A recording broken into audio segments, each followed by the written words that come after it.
Hello, আসসালামু আলাইকুম। সবাই কেমন আছেন? আজকে একটু বাইরে আমার কাজ ছিল, তাই আমি আমার ফ্রেন্ডকে নিয়ে যাব। তাই ওর বাসা থেকে আমি ওকে পিক করে নিয়ে বেরিয়ে গেলাম।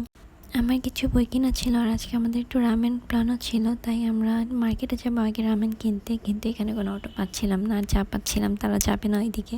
কিন্তু অ্যাট লাস্ট আমরা একটা অটো নিয়ে চলে গেলাম আমাদের নিউ মার্কেটে। সেখানে আমাদের যাওয়ার কথা ছিল D7। এটা একটা সুপার মল। এখানে রামেন সেকশনটা আলাদা, এখানে অনেক কিছুই পাওয়া যায়। আর রামেন সেকশনটা দেখতে এত সুন্দর লাগে, সব টাইপের রামেন এখানে পাওয়া যায়, দেখতেই পাচ্ছেন। তার মধ্যে আমরা পোলটাকের 3x আর কার্বোনার রামেনটা নিয়ে নিলাম। তারপরে আমরা চলে গেলাম কাজী ফার্মস কিচেনে, এখান থেকে কিছু খাবার নিয়ে নিলাম। আজকে ওয়েদারটা তো সুন্দর ছিল। তারপরে আমি আমার বই কিনতে চলে গেলাম। আমার বই কেনা হয়ে গেছে, এখানে আর কোনো ক্লিপ নিইনি। তারপর বাসায় এসে আমরা এই রামেন বানানোর প্রস্তুতি নিচ্ছিলাম। আমরা রামেনটা সিদ্ধ করে নিচ্ছিলাম প্রথমে, কারণ সিদ্ধ করেই সসটা দিতে হবে। তারপর আমি আমার ফ্রেন্ড দুজনেই সস ঢালছিলাম, দেন একসাথে মাখামাখি করছিলাম। এত ঝাল ছিল, আর এটার সাথে